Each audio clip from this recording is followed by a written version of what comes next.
Good afternoon, everyone.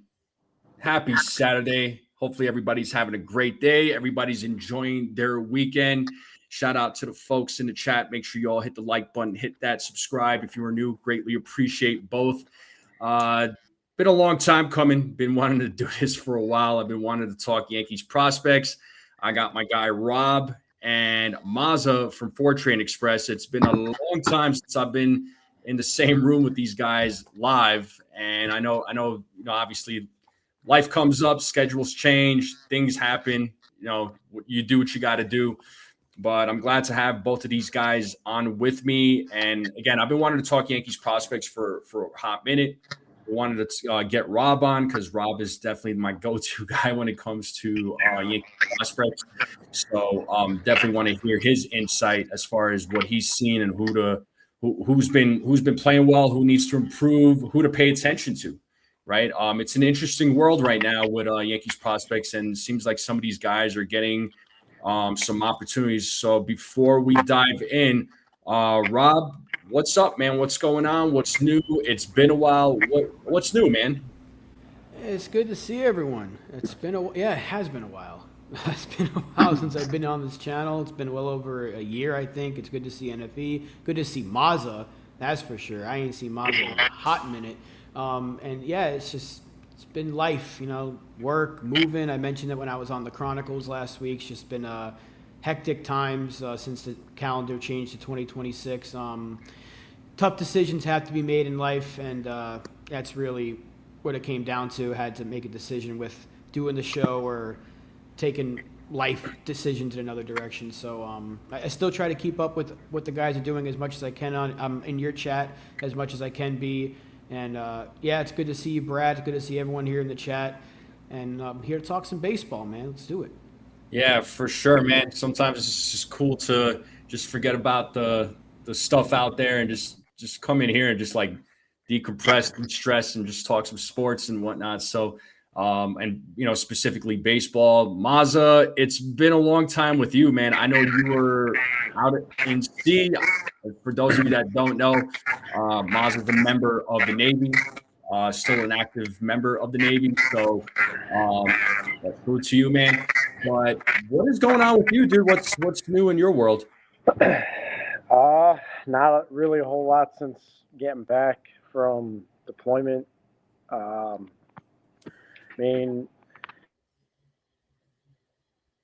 Not a newborn, but an 8-month-old that I had on deployment. Luckily, I was able to come home for a little bit for that. Went back out and then was out there till, May 16th, came home. Other than that, really not a whole lot. Just trying to get back into the groove and trying to get reintegrated with family life and work life back at the beach. Yeah, no doubt, man. Well, we're glad to have you back, man. Glad to see you're safe. You're doing well. Let's keep it that way. So we don't want nothing to happen to our guy here. So real quick, let me say what's up to the chat. Katie's in the chat. Sabine's in the chat. Joseph Salvatore's in the chat. Who else we got in the building? We got Daniel Barry. Robert is in the chat. Brad's in the chat. Izzy, what's up, Izzy? Been a while. How are you? Shout out to everybody in the chat thus far. Thanks for being here. Make sure you all hit the like, hit that subscribe if you are new. So, before we start talking about Yankees prospects, 2026 so far, real quick, when it comes to the New York Yankees, lately it's been a bit of a roller coaster. They have been in a slump, sadly. Some guys are doing their jobs. Some guys need to step up. I mean, real quick, like, what are your guys' thoughts on the New York Yankees, Rob? I mean, what are you thinking so far from what you've seen? It's the same old story, man, with this team. It's the hot start, then they start to cool off. Anyone that's watched this team in the last 9 years that Boone's been the manager, you come to expect this. They win a lot. We're feeling good. Like, oh, these guys can't lose. The pitching's great. The lineup's great. The bullpen not so much. And then the lineup just stops hitting. Stanton gets hurt. The Yankees know he's going to get hurt. They said it themselves. It's part of his game. The lineup just forgets how to hit after that, and you start to get these slumps, and you're seeing what happens like if a guy like Judge isn't hitting because he's been on a ridiculous slump lately, and the rest of the lineup just can't pick him up. Guys are trying, but it's difficult to win games when you're scoring 2, 1, 3 runs a game, especially when your bullpen can't protect a lead. So I'm not surprised. The closer we get to June, the team starts to fizzle out, and I'm sure we'll have another rough go at it the next few weeks. Maybe they catch fire starting, I think, tomorrow, whenever the next game's supposed to be played. And who knows? This team's just so inconsistent. Joseph Salvatore's right. Inconsistent. You never know what this team's gonna be on any given day. Hopefully they can start winning some games because the way they've been playing lately is frustrating. I couldn't agree more, right? I think it's been some disappointing baseball as of late played by the New York Yankees. And, I feel like their slump started a little earlier than usual. So, hopefully, if this is the slump that they're going through right now, hopefully, they snap out of it as we get into like June, July, August, because, every game counts. But the games in June, July, August, especially July, August, September, those are the games that are really going to count, that are really going to matter as the season goes on. So hopefully this slump that they're going through is happening right now, and then they somehow find their groove and just get back into the swing of things. Kind of see that with some baseball teams, right? They go through this like bad slump, or they start the season off really bad. And then all of a sudden, it's just like they make this final push towards the end of the season, and then the next thing you know, they're the team that's been riding, that's been hot going into the postseason, right? I'm not saying that the Yankees are gonna be like a third or fourth place team and then find their way back up to back into playoff contention. I think they'll make the playoffs. I still believe that, but if this is the slump that they're going to go through, hopefully, this is it right here. It does happen. I don't know. It happens to every team, right? But for some reason, it always happens to Yankees around this time, and I'm not particularly sure why. Yeah, they're battling some injuries. They're battling a few injuries. At least they got Jose Caballero back. Nice to see Garrett Cole come back. That was finally, after, however many days. I mean, I think the last time he pitched, and I hate to bring it up, was in the World Series a couple of years ago. That was the last time we saw him pitch. But I think, I think once hopefully we see Stanton come back at some point, which, his injuries it's going to happen every year. I mean, we're used to this. It's to be expected. Hopefully when he gets back, I know it takes him a little while to get back into the swing of things. Hopefully he can help boost the lineup, because his presence is definitely missing, I think. And it also doesn't help that guys like Judge are on a major slump right now. I don't know what's up with the captain. Yes, it does happen even to the best players in baseball. They go through these big slumps, but Judge is it's pretty significant, man. I mean, his slumps nobody was talking about his slumps because everybody was distracted by Austin Wells, Trent Grisham, Jazz, Ryan McMahon. But I think a few people started to acknowledge the fact that the captain was in a bit of a slump. Hopefully he could snap out of it. But, that only time will tell. Mazza, what about you, man? I don't know how much you've been able to watch as far as the 2026 regular season goes, but what are your thoughts, man? As far as, like what you guys said, hopefully this is the only, major issue that they have, major flaw that they have. They go through this every year. This is not something that should be shocked about. Rob's right about that. That doesn't mean that they're going to not make the playoffs, because we've seen them bounce back. This is not a team that rolls over and plays dead. They're not known for that, but they are known for going into slumps and getting cold. I would rather them do it now than in June, July, and August and September, for the simple fact that in June, July, and August, you really have to make that push to get into the postseason. But April, May, it's not such a big deal. Can you lose a division in April? Yes, but it doesn't mean you won't make the playoffs at the end of the day. So I'm happy with the fact that we're at where we're at, but they could always play better. And I don't want people to think like I'm happy with the level of play now because there's always room for improvement. But from what I've been told on updates from, NFE and Jason and a few friends from back home, where they're at now is probably the best case scenario because we didn't have Cole, we didn't have Rodon, we didn't have Judge for a little bit, if I'm correct, right? Or was it Stanton that? Stanton. Okay, so we didn't have Stanton, we didn't have Cole, we didn't have Rodon. So for the position that we're in and where we're at, I'm not disappointed because they have overachieved for who they didn't have. And now that they have them back, even with the loss of Fried, when we get Fried back, I think everyone's going to step it up. So I'm not too disappointed with it. I'm not mad about it. But at the end of the day, I think they will come back and they will make the postseason. Yeah, no doubt. Now, you guys definitely have some things that I absolutely agreed with, and Mazza talked about the pitching, starting pitching for the Yankees. Real quick, it's been solid, man. It's been solid. I had no doubts about the starting rotation. The bullpen. I'm not going to jump too far ahead of myself here. But it just seemed like the last few games, it seems like they were holding it down too. But lately, it's just been the bats.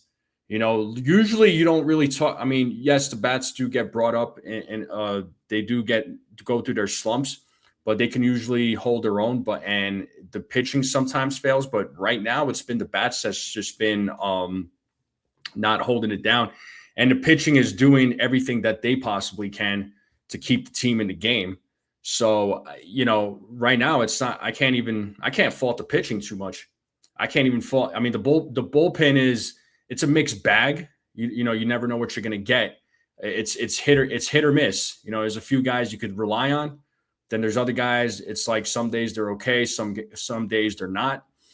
But even the bullpen, at times, yes, it's a little shaky, but they're doing everything that they can to keep the team in the game. But if you're not getting that run support, it's a problem. The Yankees offense is not completely bad, but it's just they've been going through a tough stretch as of late because they are they are good in certain categories when it comes to the bats. They are one of the better teams when it comes to those categories, but lately, not so much. It's not the case. So, what are your guys' thoughts on that? Whoever wants to go, Rob, Mazza. This bullpen, I just don't like it. Yeah. Bednar, he's either really good or he's like getting tagged left and right, and I think he's been overused. Doval looks terrible. He looked okay yesterday, but like his previous maybe 4 or 5 outings, he was getting lit up. Izzy's right. The bullpen is paper thin. Like they just don't have anyone that's reliable. Like you can't say they don't have a Mason Miller. And I know Mason Miller's probably one of one in terms of the best in the game, but they don't have a guy that you can say when you put him out there, he's going to get the job done. Maybe it's Cruz because he's been more reliable than others, but you might have a 2-man bullpen right now because everyone else, even Tim Hill, I know he's usually the guy you might say put the fire out, but he got lit up yesterday. So it's just unreliable, and I thought it was their biggest flaw this offseason is that they did not address it at all. And their only moves were adding these random 7 ERA guys, which is what Cashman loves to do, get guys for cheap, but at some point you got to go get someone because if anyone knows what wins you championships, it's a good bullpen. I mean, Brian Cashman was part of that group that built the dynasty in the 90s. I don't want to keep going back to those times, but like, you remember the back end of that bullpen was untouchable. Before Rivera was the closer, there was Wetland. And then you had Stanton and Nelson, Ramiro Mendoza. These guys were middle relief set up for, of course, Mo. And every single year they had like this super bullpen that helped you win a championship. Even 09, you had, what was it? Was it Dotel or I forgot who it was, but Joba was part of that. Yeah, Marte. I don't know why I thought of Octavio Dotel at that point, but he was a guy that they would rely on at some point. I'm going back like 20 years with these names. Yeah.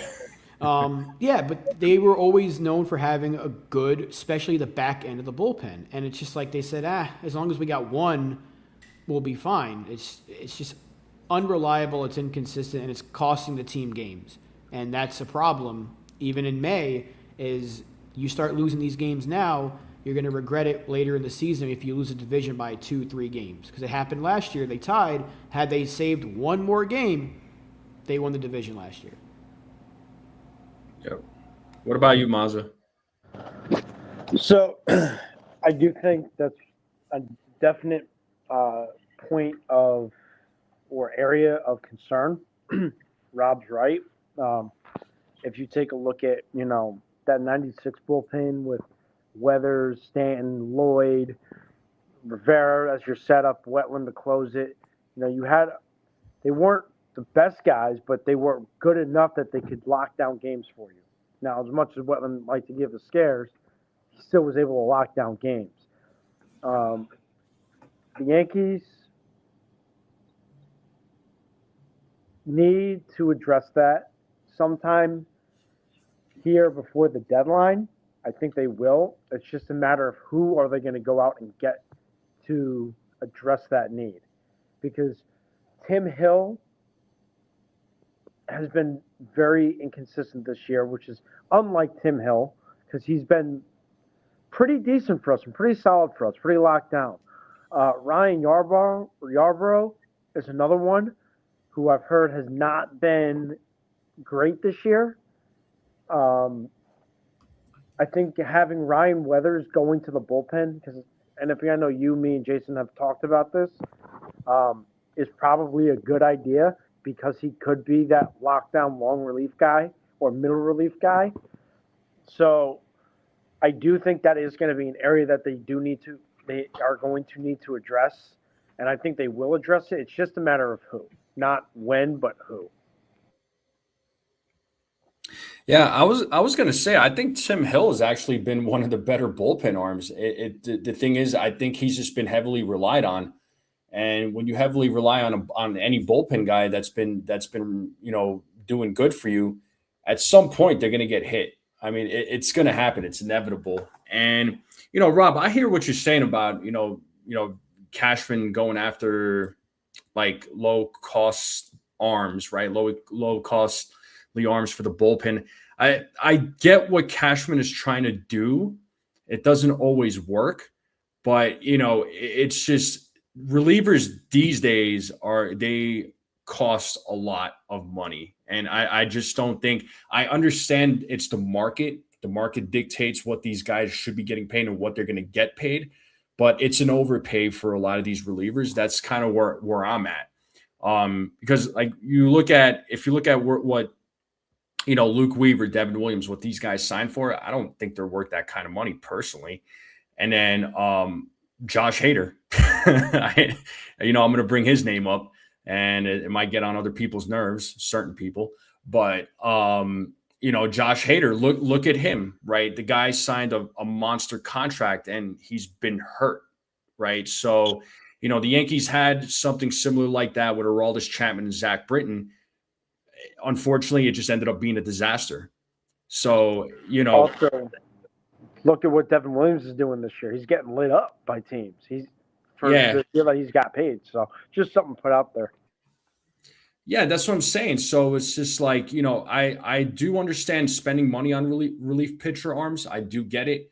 But at the same time, it's like it could always bite you later, right? I mean, I know there's going to be the argument of like the Yankees not spending the money the way they should have. They spent, X amount of money on this player and that player. But I get what Cashman is trying to do. Sometimes it doesn't always work. But it is an area that he absolutely needs to address at the deadline. I think, yeah, I do think that Ryan Weathers definitely needs to go back to the bullpen once Fried is back, and I think it would be an upgrade to that bullpen.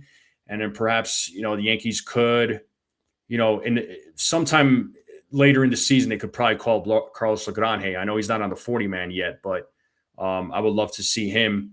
And since I'm talking prospects, Carlos Lagrange. I know we spent the first 20 minutes talking about the Yankees, but it's been a while since us three actually were live to talk about the Yankees. But let's talk a little Yankees prospects, though, man. Let's talk a little Yankees prospects. So it's been Yankees have a great group of guys right now. I think this is the best group of guys that I personally have seen in a long time. I don't know if you guys would agree with me on that. I know for a while there it was a bit of a struggle, and there was really not a lot of confidence with some of the guys that they've had in the farm in the past. But this year, in the last few years, seems like the Yankees are trying to give these guys more chances. They're calling guys up. I mean, recently, for example, right, they called up Elmer Rodriguez. They called up Brendan Beck. Recently, they called up Giovanni Cruz, which I know a couple of people are saying, why would they send Giovanni Cruz back down? Which I think they should have kept him up. Personally, I think they should have kept him up. The dude's got some stuff, and I think it would translate very well on the mound. But it seems like they're giving guys a chance. They're giving guys a shot. They just recently called up Spencer Jones. I mean, they called up Dominguez. You're seeing Cam Schlittler, Will Warren. These guys are doing pretty well this season. Ben Rice, he's been a delight to see. And I can't wait to see who else the Yankees call up in the future. But one guy that's really been catching my attention personally, and he's been catching my attention for the last couple of years. I feel like he's been talked about, but maybe not talked about as much. Because you're hearing the big names like George Lombard Jr. and Lagrange, Cruz, and all these guys. Tyler Hardman. Tyler Hardman's been making some waves. He just got promoted to AAA. What are your thoughts, Rob? I'm curious to hear what you think about Tyler Hardman. Did he deserve the promotion? What do you think, man? What are your thoughts on Tyler Hardman? I'm happy for him. I always felt like he should have been in AAA sooner because he can play all over the place. They have him playing so many different positions. And his bat's always been good. He's always been at the top of Somerset. Every time he's been there, he's always leading them in a lot of different categories. So I'm happy for him, man. I would like to see if there's a spot for him. I just feel like with a lot of the hitting prospects that we have, or position players, I should say, there aren't many spots for these guys. A lot of their positions are filled, whether it's utility guys on the bench. Can he catch? That's kind of the only position that you would say, hey, go out there and do it. But I'm happy for him because I feel like he's definitely earned it. I just wish there was a spot where he can get some playing time here. But, you got to go out and get it done at AAA.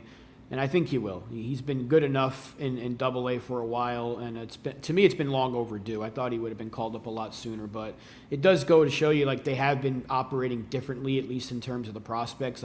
Lombard got shot up to AAA very quickly after the hot start. Just like last year, he was in Single A, went to AA, struggled. They said, okay, we'll see what you do this year. Took off in the spring and in AA. Here you go to AAA. And I think you're going to start seeing that a lot more.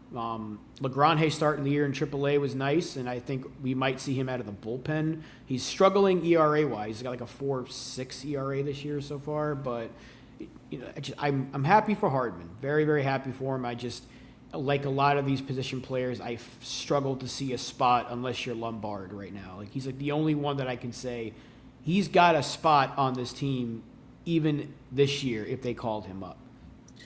So yeah, with Hardman, I know he plays multiple positions. I know first base, right? He plays first base. Yeah, and third, I think. Third base. They've been moving him all over the place. Yeah. I know because I've seen him because I pulled his information up and it said first base and I'm like, wait a second, maybe that's one of the positions that he plays, but I feel like I could have sworn he played. He was playing third, but it's from what you're saying. It sounds like he plays all over, but he's doing pretty good this year. I mean, I pulled up his stats right now. It looks like he's batting 300, 13 home runs, got a slugging of 613, an OPS of 984. So, I mean, his numbers look really good down there in the minors, and I'm curious. I would love to see him get an opportunity in the big leagues at some point if it makes sense and if there's a lane for him. I know right now he's getting blocked by guys like Lombard Jr., Dax Kilby, right? And we'll talk about Dax Kilby here in a few because he's been making quick rise in the ranks in the Yankees prospect rankings, but I like the way Hartman plays the game. I mean, the guy plays with a lot of heart. His glove is really good. Defensively, he's really good. I feel like he's got an awesome swing with his bat. He's a guy that I've been paying attention to the last few years. You don't hear about him enough because of the fact that you're hearing about all these other big names that have been getting more of the attention. Mazza, any thoughts, man, on Hardman or? So there's actually a couple prospects that I'm actually looking forward to seeing in the near future. Mm-hmm. One would be, well, like you said, Tyler Hardman, but the ones that I'm looking forward to seeing growth from them, or if they've been in the majors already, to grow more is Elmer Rodriguez. I'm very much looking forward to him. He has a big arm. He's got some really good stuff. He showed that in his, couple outings with the Yankees. I thought it would be interesting to see where that went and how that played out. Dax Kilby is the other. And then there's another pitcher that I haven't heard a lot of people talk about, and that's Thatcher Hurd. Thatcher Hurd, I got the privilege to watch him at LSU when he played in college. And his arm is so electric for someone who doesn't throw in the hundreds like a lot of these guys do, like Paul Skeens or, Garrett Cole once did. Thatcher Hurd is the most interesting prospect that the Yankees have. And that is the one prospect that I'm the most excited to see and how his stuff translates into the big leagues, because he has such movement on his breaking ball. It almost looks unhittable, but with how it breaks is what makes it look unhittable. So I'm excited for Thatcher Hurd as well. That's a good name, Hurd. I've been I haven't really watched him play too much. I mean, Mazza, you clearly have. He's ranked number 9 according to Yankee prospects rankings. Yeah, he's ranked number 9, so he is a top 10 prospect. What are your thoughts on Thatcher Hurd there, Rob? I mean, what do you think? I mean, he's one of many big arms in this system. This system is loaded with pitching. Big time. I think if you look at Pipeline, I think they have maybe 5 position players out of the top 30. Yeah, it's all pitchers.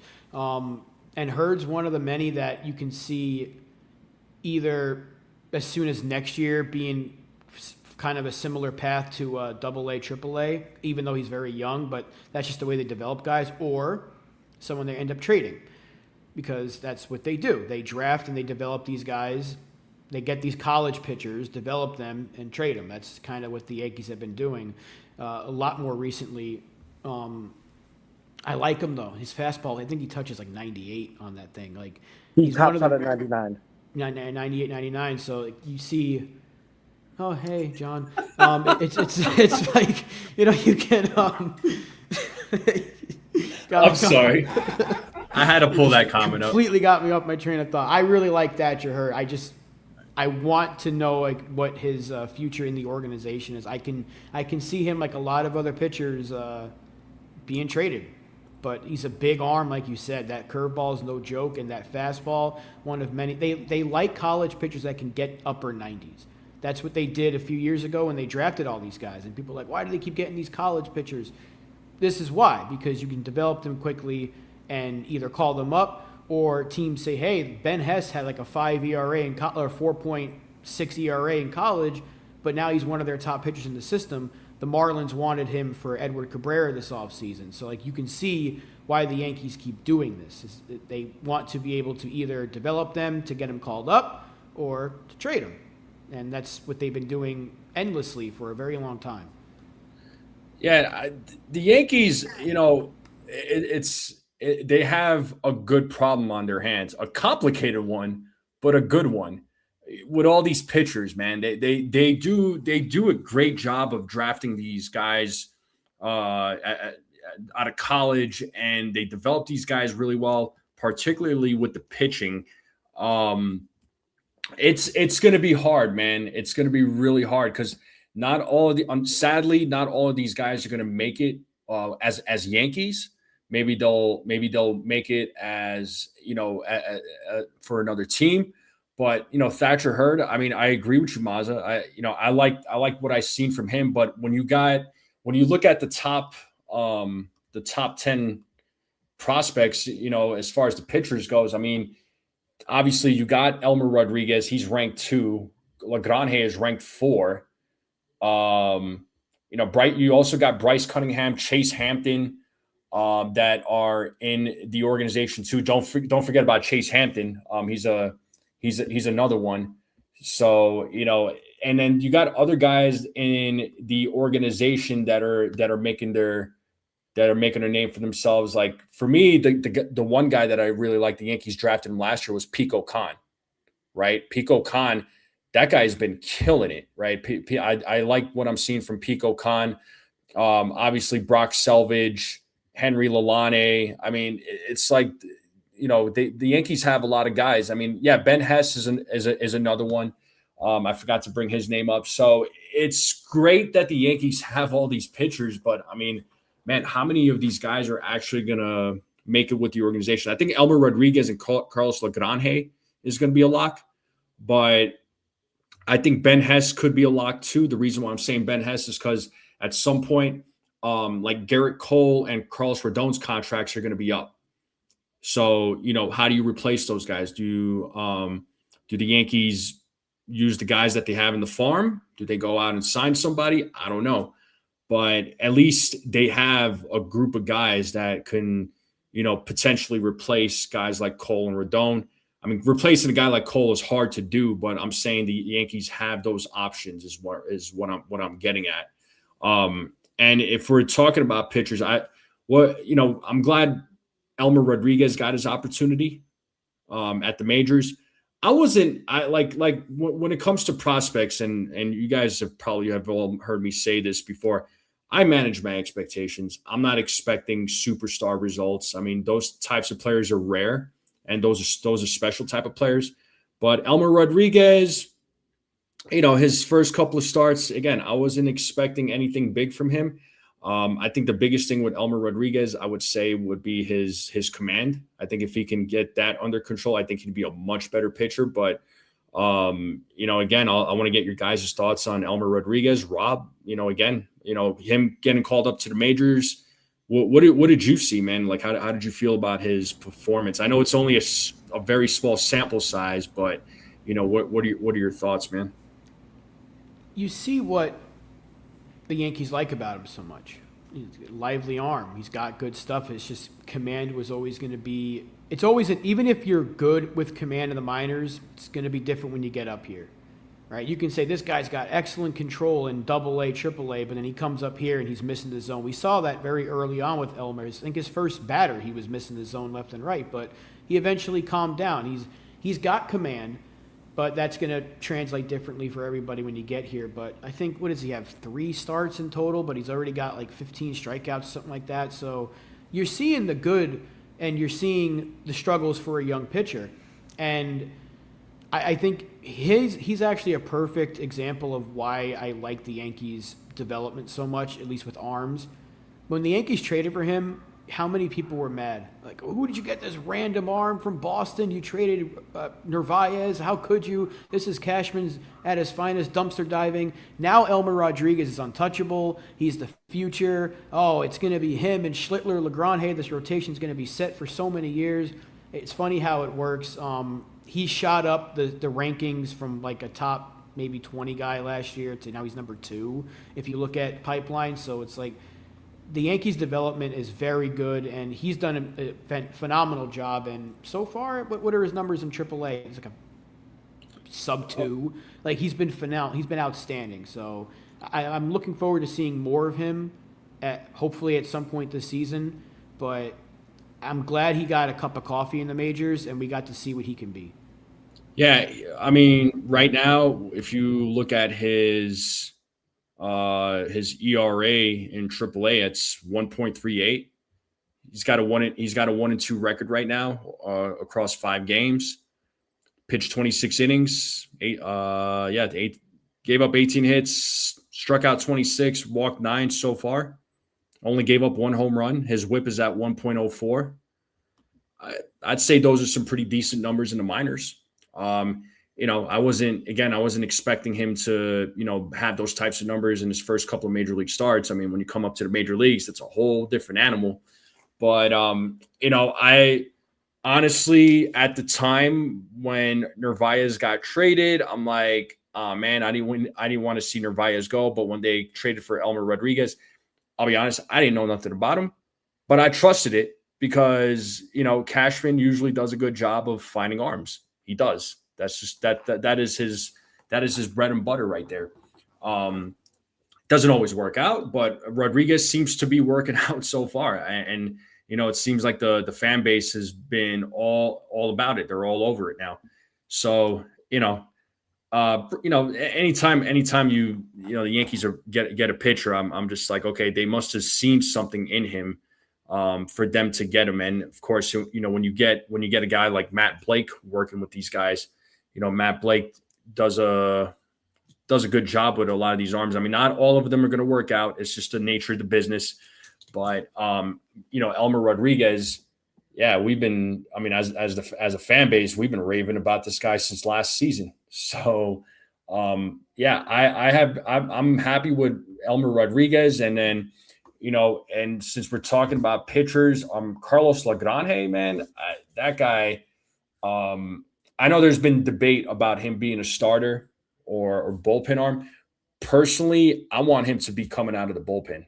The Yankees need somebody like that throwing just, a flamethrower from the bullpen. For me personally, that's what I think. I think he's more made for a bullpen. I'm not saying he's Dellin Betances, but he's got a build like Dellin Betances. But I liked what I saw from LeGrand, but I think personally, I would he'd be a bullpen guy for me. Potential closer, maybe. I'm not gonna jump to that yet because that's like jumping ahead. But I think he needs to be a bullpen guy. Your guys' thoughts on this? What do you think? I agree with that. I think he'd be better out of the bullpen. I think he would be a better back end guy that could, like you say, come in and just start throwing darts and just start just shutting the door on teams. We had a guy like that named Mariano Rivera. He was at one point in his career a starter and then got converted into a closer and ended up becoming the greatest closer in the history of the sport. So it's very possible that LeGrand, who is now a starter, can be converted into a reliever. We have seen it before. I do think, though, that is a better role for him, and it'll be less on his arm than it would be if he is a starter and remains a starter. So I do think that having him come out of the bullpen is the best way to go with LeGrand. Got you. What do you think, Rob? I mean, in a perfect world, he would make it as a starter. But, in this world ain't perfect. So I do think he's going to be a bullpen guy. When you throw 102, 103, and you know he has command issues, it's hard to see because you're seeing it right now in AAA. Again, it's been 10 starts in AAA, but he's struggling a little bit. ERA's up there, and I've always felt like he was going to be that electric arm out of the bullpen. And if he can be a multi-inning guy, that'd be great. But hey, sometimes when you can come in and not have to worry about throwing 5 innings and you just say, I got 1 inning to throw 102 constantly, see if you can hit it. Sometimes those guys become the best relief pitchers. We saw it with Dellin Betances. I think that's the perfect comparison for him because the similar build. And he was also coming up as a starter. The Killer Bees, it was Betances, Brackman, and Banuelos, if anyone remembers those names. The Killer Bees. None of them worked out as starting pitchers, by the way. So, yeah, sometimes it just goes in that direction. And I think LeGrand, I would like to see him as a starter.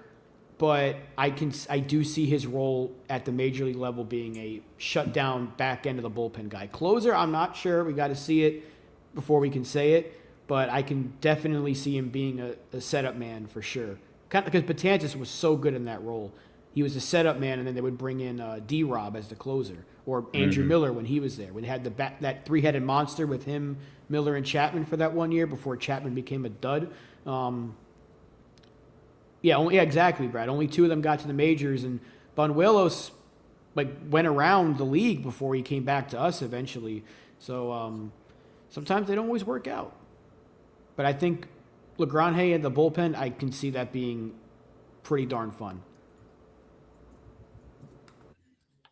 I got you. But yeah, for me, I view LeGrand as a bullpen guy, and I think the Yankees need somebody like that coming out of the bullpen. I just think that it would be super. I think it would be very effective for him to be in the bullpen. But I know Mazza. I don't know if he's going to come back on. I know you got to leave here in a few, but appreciate you jumping on, bro. But probably see Mazza here in a few minutes. But LeGrand for me is a bullpen guy. 100%. I think he's a bullpen guy. Just seeing him pitch during spring training, I'm like, I think he's just better made to be a bullpen guy. That's just what I think, man. I like him. I like him a lot, man. He was a good pick for the Yankees, but I just don't see him as a starter. I'm just trying to think of a way to see him as a starter, but I'm not seeing it. I just want him to be a bullpen guy. I do not want him to be messed around with like they messed around with Joba back in the day. Just keep him one way. Don't worry about the Joba rules. Just keep him as a bullpen arm. But maybe, the Yankees could, bring him up as a starter in the future and then maybe transition him to the bullpen if things don't work out for him as a starter. I don't know. But I think at the end of the day, I think that's his future is the bullpen. So, and speaking of another pitcher, Eric Raiselman, another guy that just got promoted a few days ago. I know he's ranked number 28 in the pipeline. What are your thoughts about him, man? That's my boy. Like I was hyping him up on the Chronicles. I think like 2 years ago. I was like, you guys see his numbers in 20. So I think he struggled last year. Like it was right after I hyped him up, he struggled. I was like, here we go. Open my big mouth. But no, he was good in 2024. He was lighting it up. He played in like 3. He shot up the system. He was at 3 different levels, and he's kind of gotten back to it this year. The form that he was in 2024, we're seeing that again. He's a guy that can rack up the strikeouts. I like him. He's not old by any means. He's only 24, so I think he's a guy that you'll see get called up before LeGrand. I think he might be someone that you see get called up because I think they want to take their time with LeGrand. But Raiselman is someone that I can see them giving a shot to sooner than later. I feel like I thought he deserved it 2 years ago. Like that's how good he was, and now he's getting off that slump that was a season ago. I'm happy for him, man. Like I think he's going to be a quality arm at the major league level. Hopefully, I'm not wrong because I tend to be wrong about these things sometimes. But yeah, I'm so happy for him because like I feel like he's a guy that can make an impact soon at this level. He's more of a bullpen guy too, right? Yeah, he's a complete. He's definitely a bullpen guy. Can he be a future closer, you think? I know, again, I don't want to jump too far ahead, but or you think he's more of a kind of like a 6th, 7th inning guy? I can see more of a middle relief possible Yeah. setup. I think if we're going to talk about who out of this. Hold up. Rob just froze up on me. Perfect for the closer role, but Reiselman more of a middle relief. You think Roselman's more of a middle relief? Yeah. Yeah. You cut out there for a minute. You like froze up and then you came back my in. bad. No. It's not your fault. I think it was just technology being technology. So, but you see Reiselman as being more of a middle relief guy. Yeah. Okay. Yeah. He's got an arm. Definitely has. He's got an arm. I like what he's doing out down there in the minors. Stephen B. Yeah, Mazza had to. We didn't lose Mazza. Mazza had to leave, so he had to jump out, unfortunately. But that's okay. It was still nice to have him on. Let's see another guy. Obviously, we talked about Ben Hess a little bit. Ben Hess is there a chance? Is there a chance for him to and Chase Hampton, perhaps to potentially get called up? Perhaps next season or the season after. I know Chase Hampton just came back from Tommy John. I know Ben Hess, he was hurt, I think, recently, if I'm not mistaken, right? Is there a chance that either one of these guys gets called up potentially next year if there is going to be a baseball season? That's a conversation and a half for another stream. Yeah, that's another stream, of course. That's like a week's worth of streams. But yeah, I think Hess is more likely than Hampton because Hampton's got to get healthy. He's got to stay healthy. That's the big thing. Isn't Hess? I thought Hess was back. I could have sworn he either just came back. I could have sworn he just pitched the other day. Yeah, I thought he was. Yeah, I honestly thought he was. I thought he was back. I'd have to look at his game logs real quick. But you're saying Ben Hess he has a higher chance of being called up?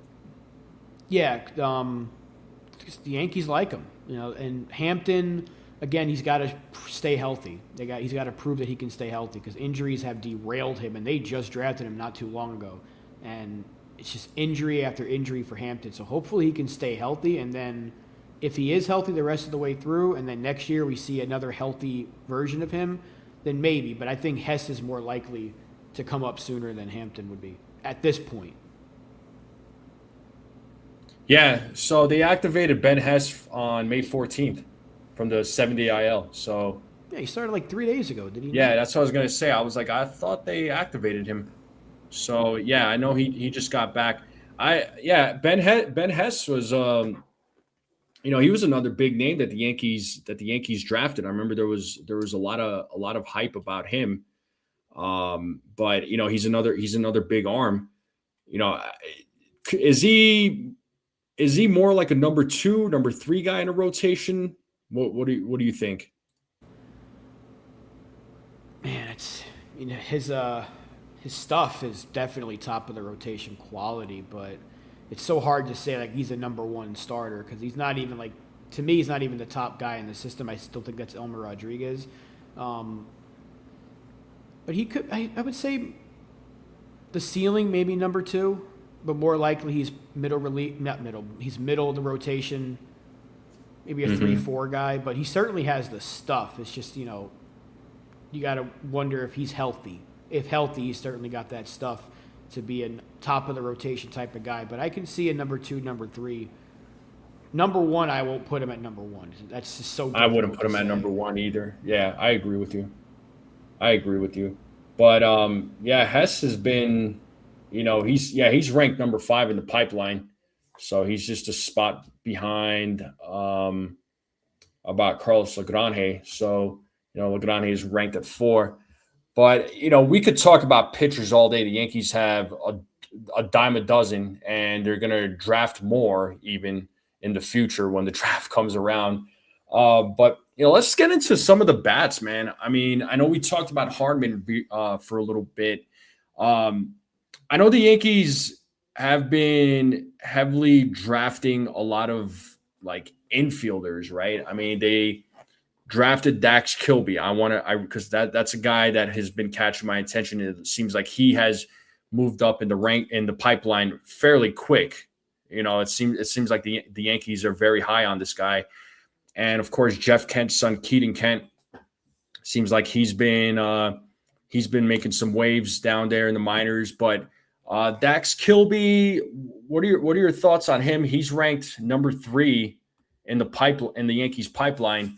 What are your thoughts? Is he as it looks like he's as advertised? I mean, it looks like he is.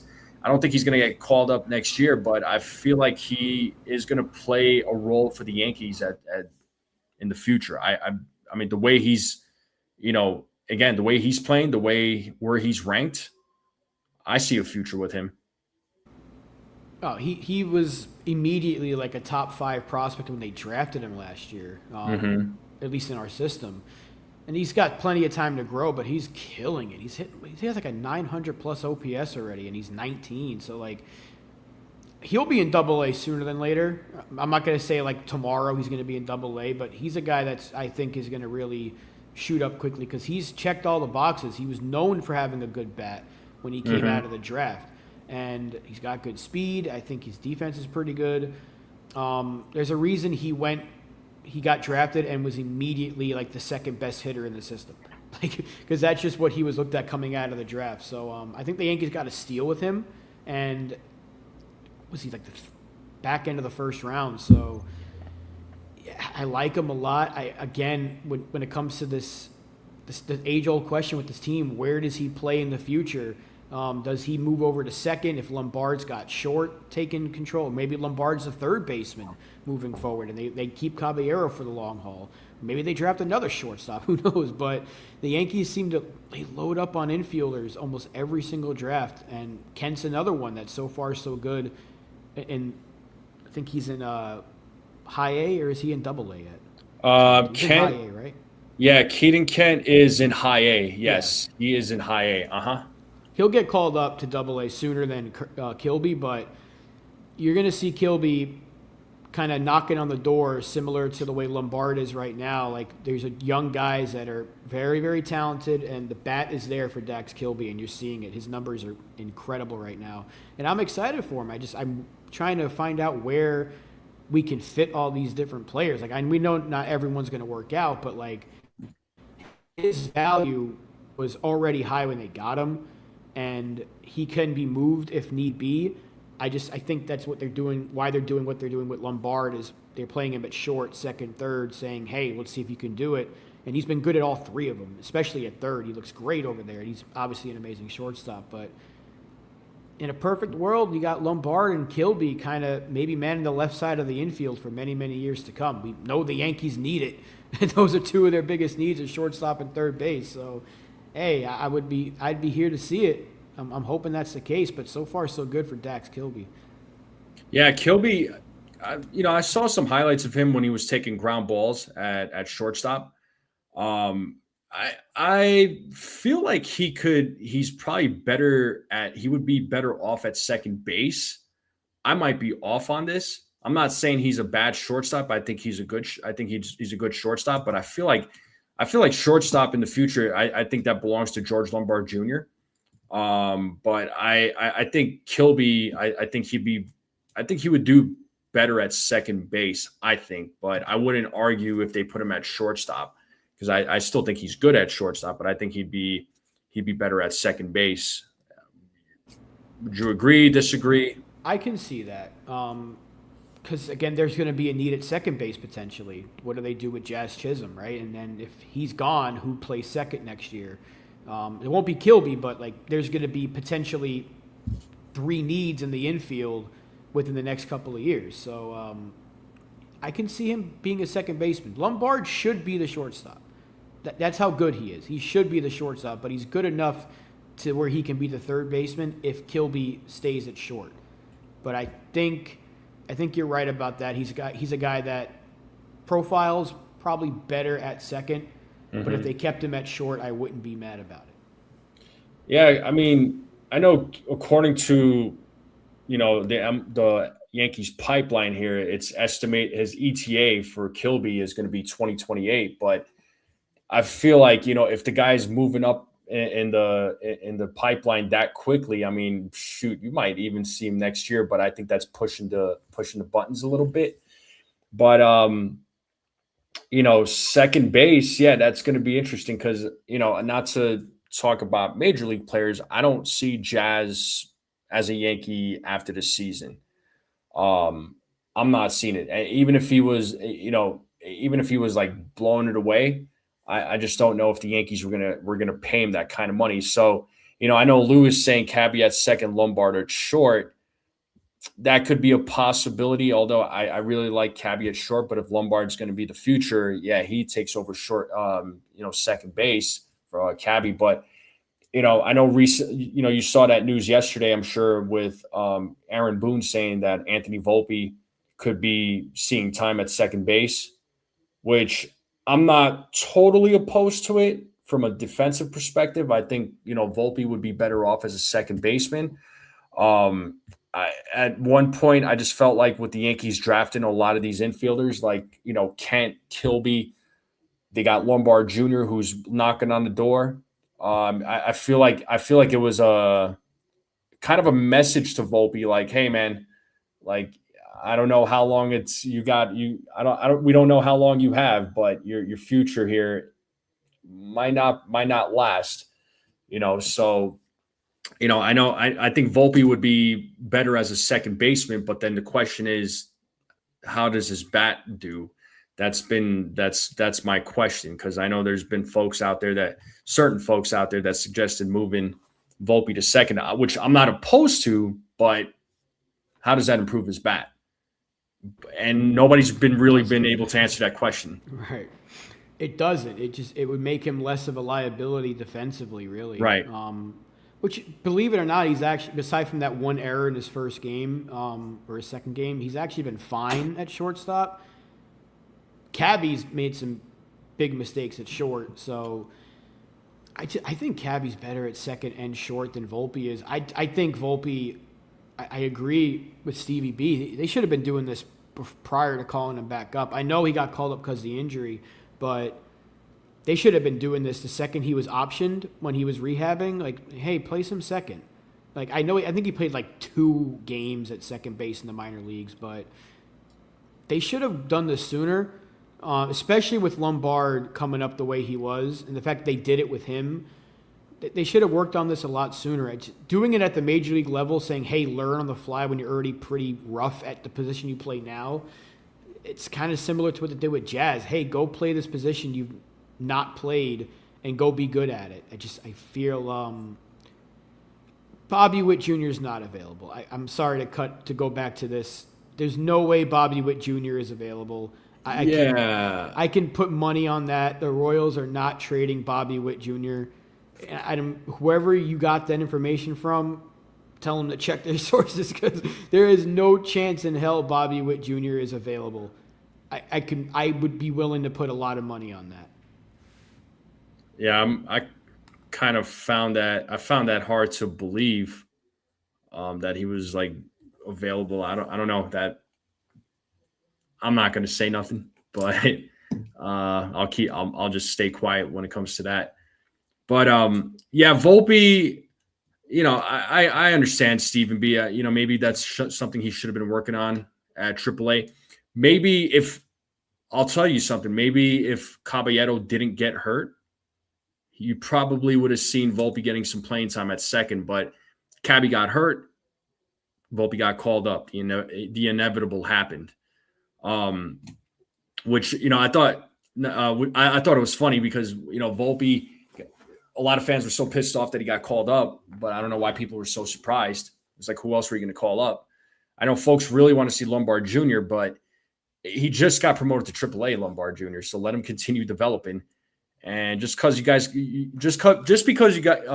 get called up and they're killing it in the minors, it's not going to translate to the majors. It's like, you got to be patient with these guys.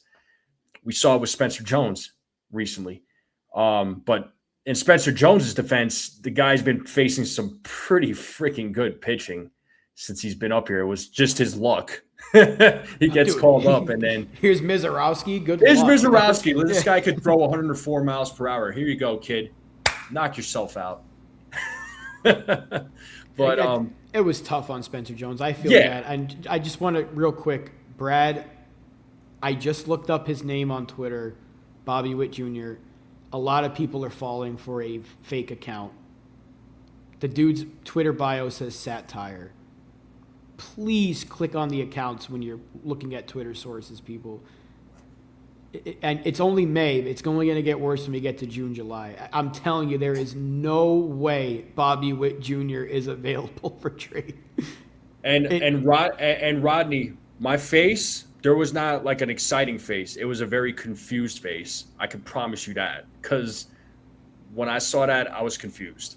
No joke. Like I didn't even get excited or nothing. I was like, let's hold up. Let's pump the brakes a little bit. So.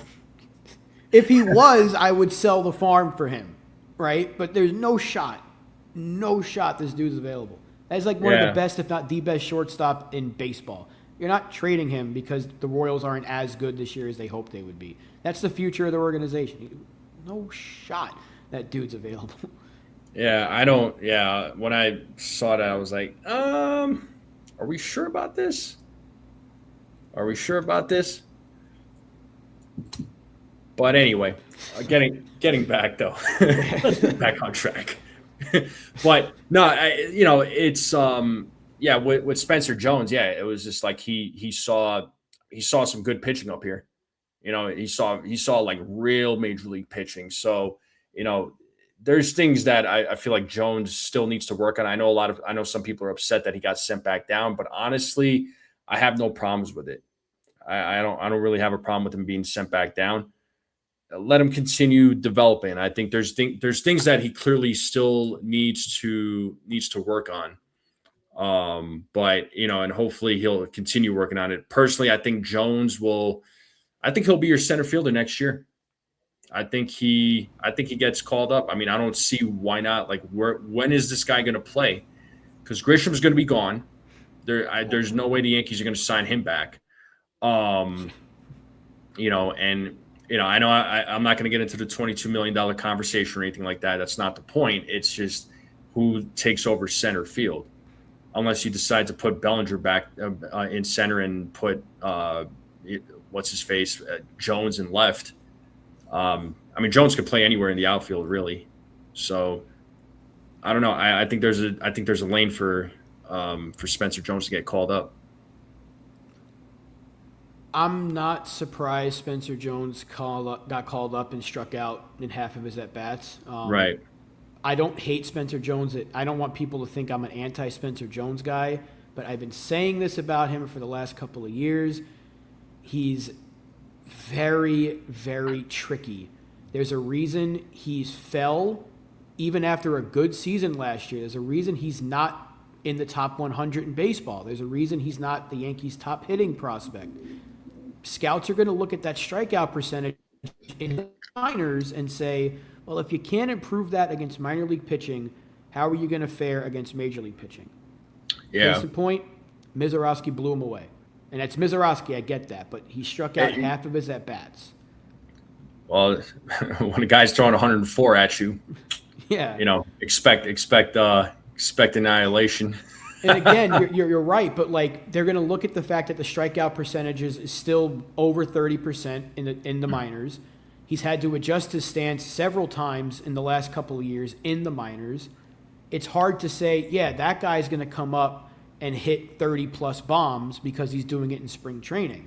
It's a much different ball game, clearly, because we saw him hit absolute rockets the last 3 springs now. And everyone's like, that's the future. He's a left-handed Aaron Judge. It's like, pump the brakes on that. Right. Because he gets called up and he looks overpowered more times than not. I'm not saying he won't ever amount to anything.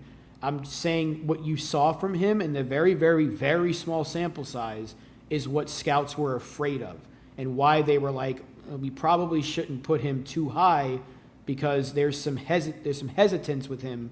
It's like, how is that strikeout percentage going to drop if he's struggling to do it against minor league pitching, major league pitching is going to tear him apart. And it certainly did in a small sample size. Great defender, great speed. The power is just absolutely out of this world. I hope he can put it all together.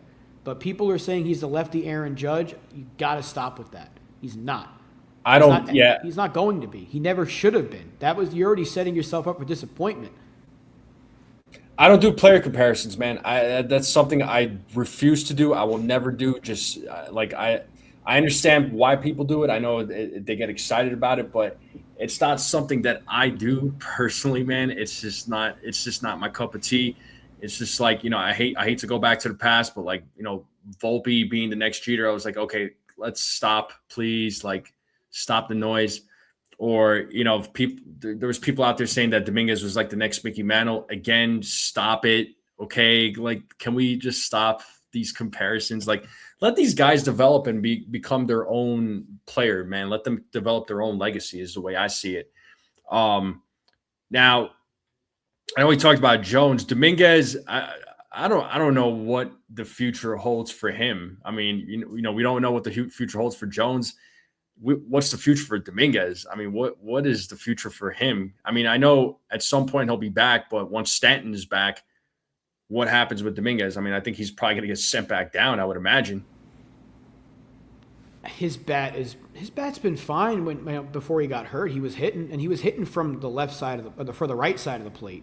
That was important. He was starting to hit from the right side of the plate, and then of course he got hurt. And his defense in left was actually looking better. Conveniently enough, that's when he gets hurt. I hope that when he is healthy, they find his place for him. I know he's going to have to go through some rehab games, but I want him to stay up here. Sanchez was Munson. And, oh, God. Right? Volpe was Jeter. Dominguez was Bernie because he's a switch hitter. Gary was Posada, or Wells was Posada. They're always the next. They're always going to be the next version. Or McMahon's going to be Scott Brocious. It's just you're setting yourself up. Wait, they said McMahon was Brocious? They said he could be like a Scott Brocious type, because he's so good defensively. Maybe at the bottom of the order, he can be what Brocious was to the '98 Yankees. Stop doing that, because again, we can't keep bringing it back to the dynasty as great as the time was. Yeah, the game has changed. The game has changed so much. It's not the same. I mean, yes, a lot of the things with baseball itself, like the sport itself, is the same, but there's still there's still a lot of things that has changed with this game. So with the sport, so there's a lot of other things that players are focusing on now, compared to what the players were focusing on 30, 40, 50, 60 years ago. The game just keeps evolving, and it just, whether you agree with it or don't agree with it, I mean, that's again a different conversation. But as far as other prospects there, Rob, I mean, are there any prospects that has caught your attention that perhaps maybe people should pay attention to, that you're just like, well, this guy could be, this player could be a potential in the future? I mean, pretty much they're all from the pitching side. Jack Siebert's been doing pretty good in Double-A. One of the many arms that they have at their disposal. I would just keep my eye on a lot of these pitchers. Kyle Carr, someone that kind of gets forgotten because I know Selvage is one of my favorite pitchers, but he's been hurt, unfortunately. I think he was a guy that, had he stayed healthy, could have been on the team this year. They just have such an abundance of arms that a lot of these guys are going to get traded. Rodney, I don't think they got any catching prospects that are close to ready. A lot of their guys are young. Even last year, they traded, I don't know why his name's escaping me.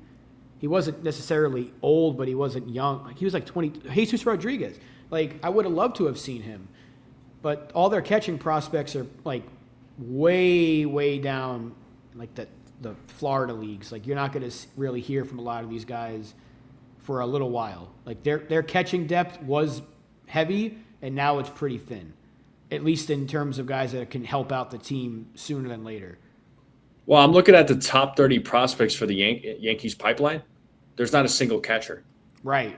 There's zero. There is zero catchers. I am not exaggerating there, folks. There is not a single catcher in the pipeline, and yeah, perhaps, in this year's draft, maybe the Yankees load up on maybe the Yankees load up on catchers. They need to. They're going to have to, because right now they're lacking in that department. And I'm not right now, as far as who they got, I'm not excited. You know, I know a lot of people have been trashing Wells, which I have not been I have not been happy with Wells. I like what he does behind the plate defensively. I think for the most part, I think he does a good job calling the game. I think defensively he's gotten better, but his at bats, just every time first pitch swing, I'm like, of course, like why would you even not take a pitch, But yeah, as far as catching prospects go, yeah, that's an area I think the Yankees really need to heavily focus on. In this year's draft, obviously they're gonna get pitching. That is just a given. They're gonna focus on pitching, but the catcher position though is something that they need to focus on big time. So, um, yeah, I don't know, but that the catcher position is definitely lacking right now.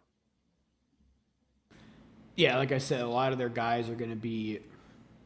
You're not going to see any like top prospects at the AAA, AA. Like a lot of these guys are way down, way way down. Yeah, Like yeah, not even in low A. Like it's a couple of guys in Tampa that you could keep your eye on sooner than later, but no one that's like knocking on the door. Like Urena is probably their best pitching prospect, and he's not even really someone that you're gonna be like, yeah, that's the future right there. Like I like him, but it's hard to find like that next potential top catching prospect. Like a year or so ago, they had maybe 4 or 5 of them. Now they got none.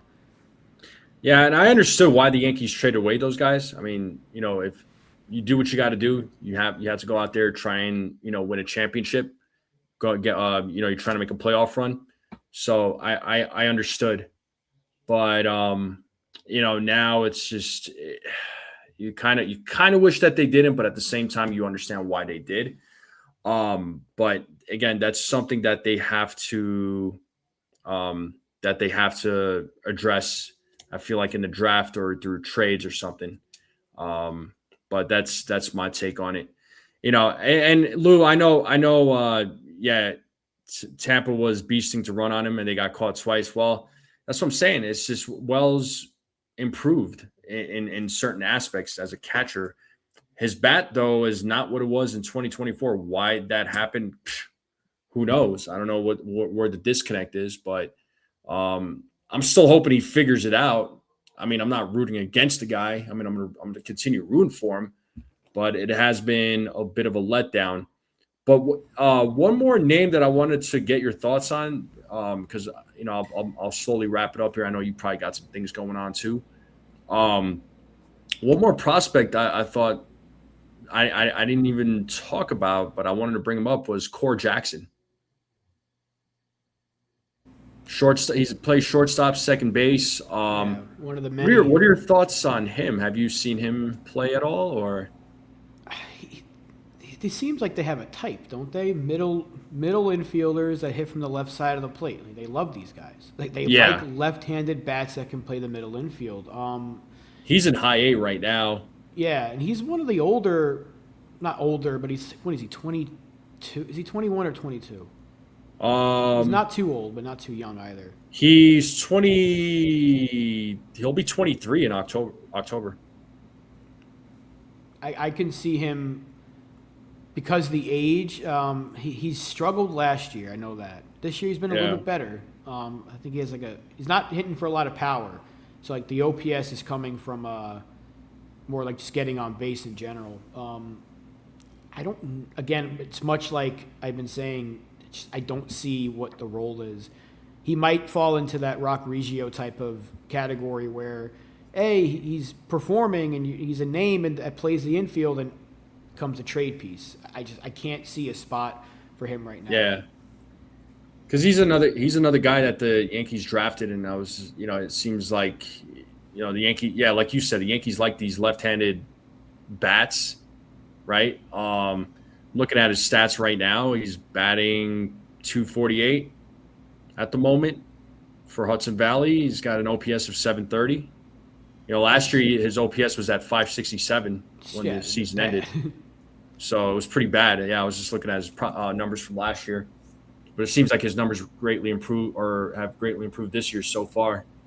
But I don't know, man. It's like it's interesting. What I'm happy with the Yankees is that these guys. What's up, Hector? Is the Yankees are giving guys a shot. They're giving these guys chances to play. They're calling these guys up. They're not holding these guys back. So I'm happy that they're giving, they've given guys like Cam Schlittler an opportunity, Will Warren, Ben Rice, even if Austin Wells is playing bad. I'm glad that they gave Austin Wells a chance, because we've been screaming as a fan base, like give the prospects a chance. Why are you not giving them a chance? I mean, they gave Volpe an opportunity. George Lombard Jr. is going to get his. He's going to get his opportunity. I think the inevitable is going to happen. This guy is going to get called up. So, they gave Spencer Jones a chance. Dominguez. It's just, it's nice to see Brendan Beck. The Yankees are giving these guys a chance. It's about time. And I think the Yankees have a much better group of guys in their minors than they had again in the past. Like I said in the beginning of the stream. And I think the scouting team, I think they're doing a better job of drafting players. And whereas before it was just like there was no excitement whatsoever as far as the guys that they were, getting into their system. But I think this time around, though, I think they're doing a much better. They're doing a much better job, and hopefully they're giving guys opportunities, and hopefully we see more of these opportunities for these guys. So. What do you think, man? They might be auditions for some of them. Sure. But I was really happy when we saw Brendan Beck, because it's another name I brought up, like that was derailed by injuries, but he's got a lively arm, and he's one of the older prospects in the system. Giovanni Cruz, I know he's not a prospect, but I was happy they gave him a shot. Wish they would have kept him up here. I know they like to use options to their advantage, but I know I said it on the show last year, like Lombard's could have been the 2026 starting third baseman, but he didn't hit in Double-A. I'm glad they're doing it finally. I'm glad they're finally saying, hey, we have some talent in this farm system. Let's see what they can do. And it started with Elmer Rodriguez, and, we saw, like you said, Brendan Beck. We're hopefully going to see, yes, Rodney. And to answer the other question, Rodney said, if the Yankees fall flat this season, does Cashman and Boone make the cut? They're guaranteed. Like, they'll be back next year. If there's a season, yeah. Boone's contract isn't up till 2027. Cashman's contract is actually up after this season. Yeah, but now they operated under a handshake agreement 2 years ago. Like, he ain't going anywhere. Well, here's my thing with Cashman, though, because Cashman's also the senior VP. Yeah, he's got a lifetime job there. Right. So do you think that possibly he could be promoted to the team's to president of the team and then take over for Randy Levine, and perhaps he just fills in the president role and somebody else takes over as GM? The question is, who's that GM? I mean, I think that's what I've been asking for as a fan forever. It's like Cashman, I like him. I don't hate him. I know a lot of people are like, he sucks, but you don't win for 30 straight years or have a winning season for 30 straight years by accident. So clearly, he's doing his job well enough to have winning seasons. But we want championships, right? The Yankees need to get a little more younger in the front office. Plus, I hate Randy Levine. That's another conversation. So if anything to get him out of his job, please. I hate that guy. But I just think they need to get a little bit younger and a little more. I know I brought this up multiple times on the Chronicles. If anyone didn't see it, Yankees have like the oldest front office in the entire sport. So it's like everyone's been here since like 05 the earliest or the latest. It's like it's crazy. Frischman stinks at his job, so it's just like so many of these guys they can move on from, but I don't think Cashman's like the problem. I just think that some of the ways he spends his money. What's up, Ken? Some of the ways he spends his money is a little bit questionable. I don't think he's surrounded by good people. However, the Yankees feel like he is, and Cashman feels like he is. Yeah, I was gonna say if you if you're accidentally having winning seasons for 30 years, I want that job because I want to have that accident. Oh, great, Sunil's here. Just playing. What's up, Snell? Speak his name and he shouted. We didn't even say his name and he showed up. Like he says, "Who would you rather see replace Randy Levine in that spot?" Cashman name would out of probably a hat, be that. Yeah, Cashman would probably be that guy because he's not just a GM; he's also senior VP. Every time Randy Levine shows up on my screen, I get it. Yeah, good job, Rodney. See what you made? You made Rodney leave. But yeah, but the thing is though, it's like if I'm just thinking this is just something I'm thinking about out loud. I'm not saying it'll happen, but if Cashman gets promoted, like let's just say he was to get promoted to president, I doubt he would be GM and president. I think he would just fulfill the president role. But then who takes over as GM? And nobody really has an answer. So I don't have the answer either. Don't get me wrong. I don't have the answer. I don't know if you have the answer, but no, everybody, because I'll ask anybody like who takes over for Cashman. They say anybody. Well, I don't want just anybody. The GM that's going to run the GM that's going to run the Yankees has to they got to perform at their job, right? So you're not. It's not a disrespect towards the other organizations, but this is the New York Yankees, right? So there's a lot of history with the team. I'm not going to get into the whole history thing, but my point is, if you're the GM of the Yankees, all eyes are going to be on you. That's a lot of stress and headache to take on. And it's so easy to say. I'm sorry to cut you off, but it's so easy to say. Neil's older than dirt. It's so easy to say just pluck someone from like the Brewers organization, right? Because they always have a good system. But look what the Mets did. They plucked Stearns, and if you ask a Mets fan, which I don't know if you really want to talk to a Mets fan, but if you go and ask them, what do you think about David Stearns? They go, I hate the guy. Like they want him gone. So it's not always just pluck the young with the times front office member from a team that's pretty good, and that's going to solve all your problems. So I don't think Cashman is the problem, although I love Ken's suggestion.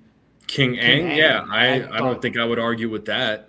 I know she's doing something with softball, women's softball, and it's great that she's doing that, but I thought there was such a missed opportunity when she left Miami that they didn't bring her in.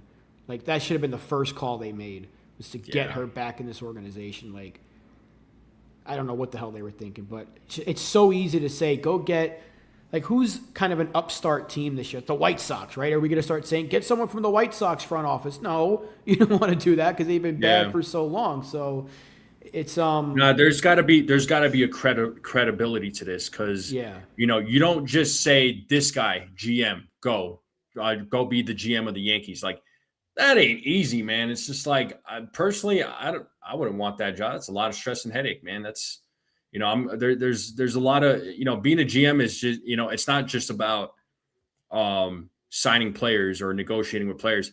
There's other things that they have to do. There's like everyday decisions that they have to make, especially when it's like, okay, do we get this guy? Well, what happens with this guy? There's like a lot of different dots.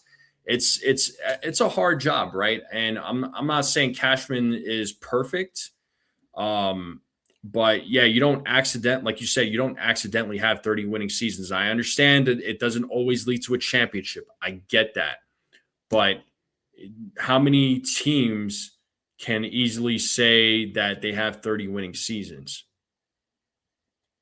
Not many, right? The grass isn't always greener. You can always say that, like. And grass isn't always greener. So, you could also talk about like, well, Aaron Boone needs to be, people say constantly like Aaron Boone needs to be fired. He needs to be fired. But okay, well, who do you replace Boone with? I can't think of anybody. The only guy that I would have loved personally, and I think he's also a player's manager too. And you've always heard great things about him. Would have been Francona, Tito. I would have liked him. I think he would be a great manager for the Yankees, but he's managing the Reds, which he's doing a good job over there with the Reds. Good for him. But who's that guy that replaces Aaron Boone? Right. I don't have the answer. I'm not, and I'll ask folks in the chat too. It's like, who replaces Aaron Boone? And they say anybody. I was like, no, see, that's not a good answer. I don't like that answer. Yeah, give me a name. You'll have, people will say, oh, Jeter's the GM, and they see A-Rod be the manager. I don't want A-Rod as manager. I'm sorry.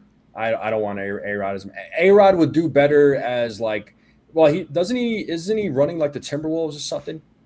Yeah, I think he's a part owner of the owner. So I think like a guy like A-Rod, I think he would do a good job being like a businessman, like, having part ownership in a team or whatever. I don't expect him to be I don't ever expect him to be a coach or a manager. Same with Jeter, same with Posada. Posada could come as like maybe as like an advisor to the team or something along those lines. But, Posada could potentially be a coach. I just don't know if that's something that he wants to do. That's the thing. So they asked him about that, right? During the World Baseball Classic, didn't they ask him?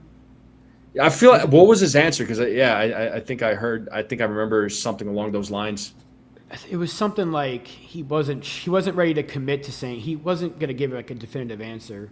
Maybe he would think about it, but I don't think he's very like into the idea. People wanted DeRosa being the manager to replace Boone. Oh God! And look what he did in the World Baseball. The guy was Boone 2.0. So it's a lot of the times when you say replace Boone with the flavor of the month, it's like it's not always going to be a great decision because he's probably got to answer to some people above him. Even though the Yankees will deny.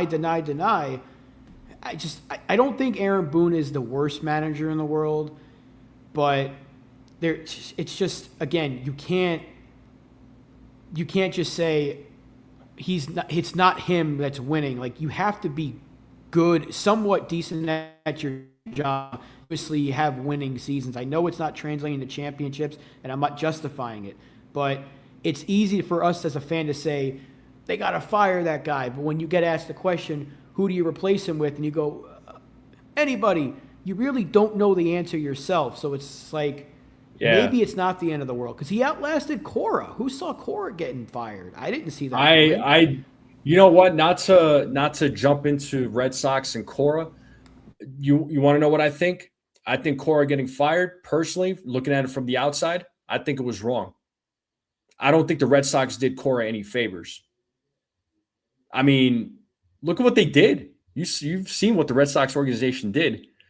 I don't think they did Cora any favors, man. I really don't. And I'm not, I'm not advocating for like, let's not go there, pick someone. Let's not go there. Nah. But when it comes to Cora, I think Cora is actually a good manager, but I just don't think the Red Sox organization gave him a team to work with. And they gave him a bunch of pitching, but they didn't improve the offense. Sure. Yeah, so, I think, going into the season, I was the pitching, I was like, these guys have good pitching. The bats, not so much. I wasn't confident in their bats, but again, this is where I'm saying, I don't think they did Cora any favors. I don't think they helped him out. And Ronnie says, just like some players can't play in NYC, got to have a set to manage there. Yeah.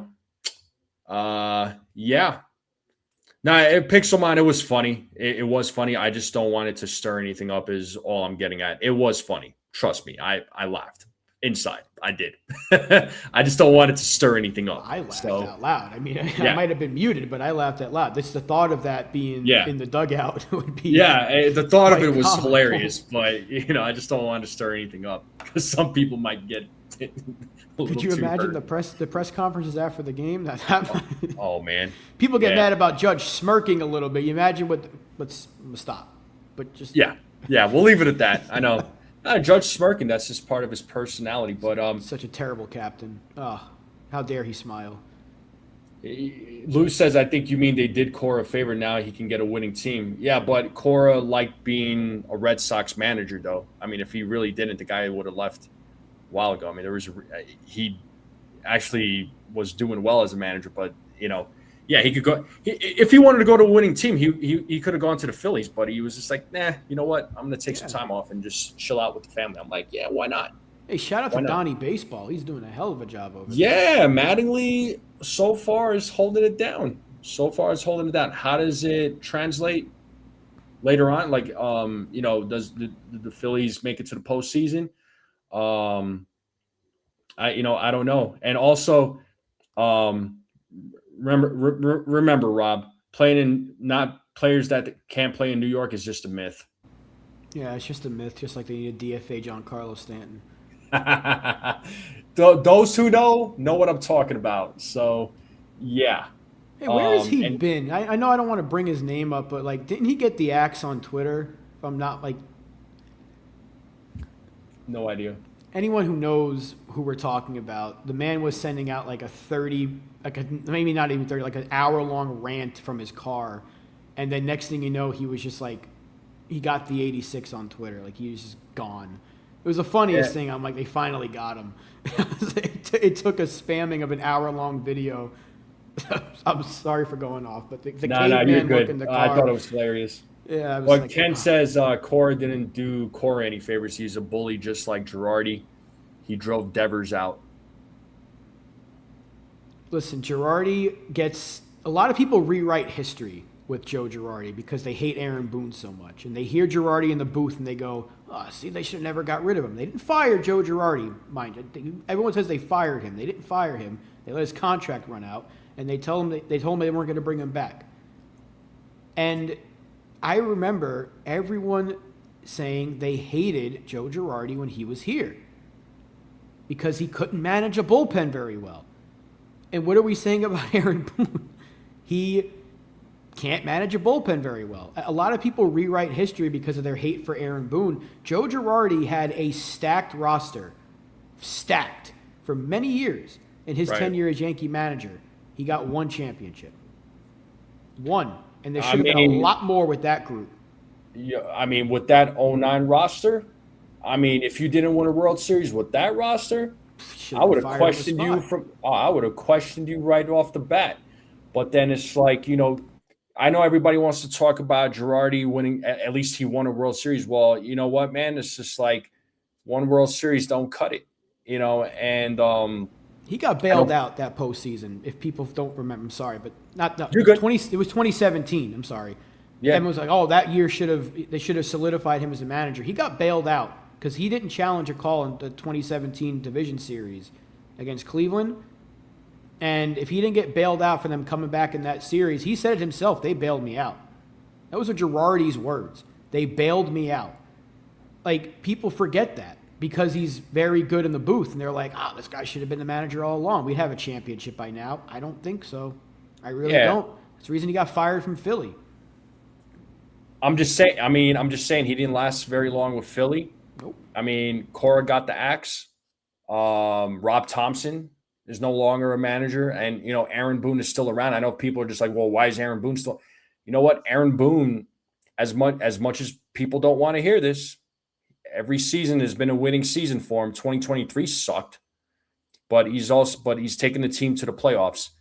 And I know people want to say, well, teams win in spite of Boone. I don't know about that.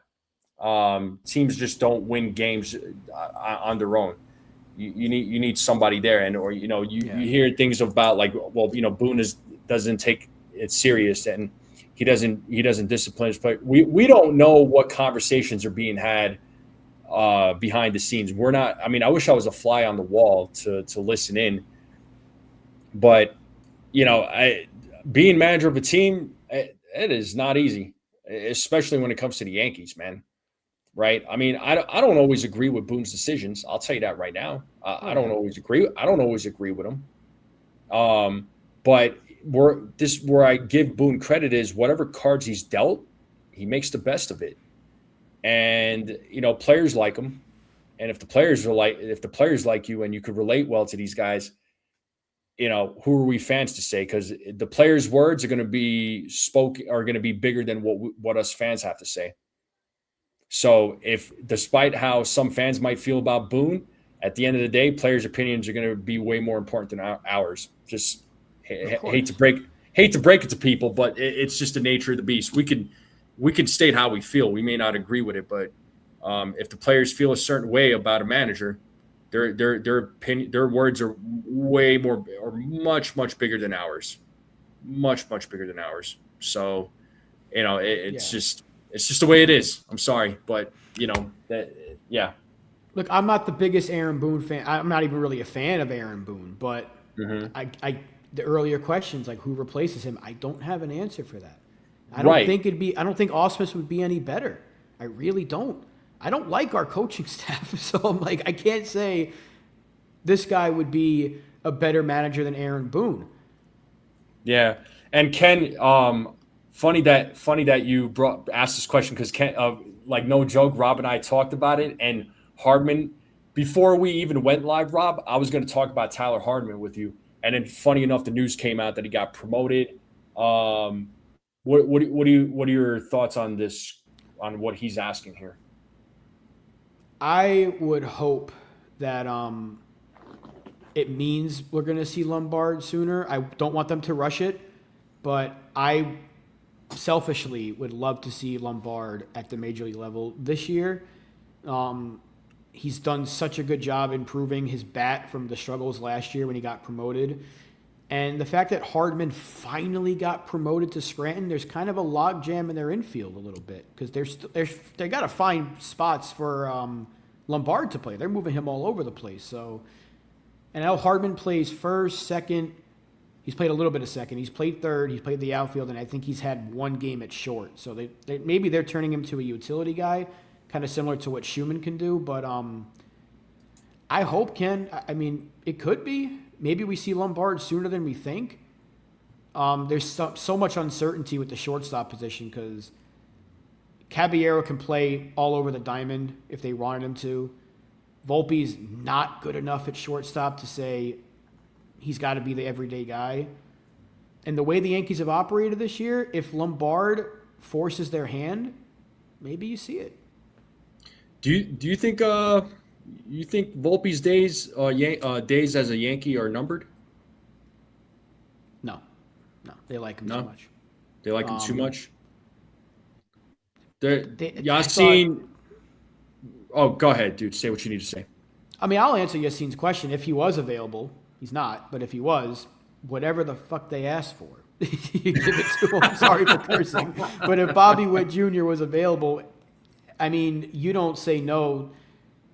The only player they wouldn't ask for Judge, but I think even you're desperate for a shortstop, right? They would ask for Schlittler, and that's where it gets difficult. I'm gonna pump the brakes on that one, bro. I'm sorry. He's so freaking good, but like I'm sorry, Bobby Witt Jr. Bro, I like Bobby Witt Jr., but Cam Schlittler, this was a great, minor league player for the Yankees. He came up through the system.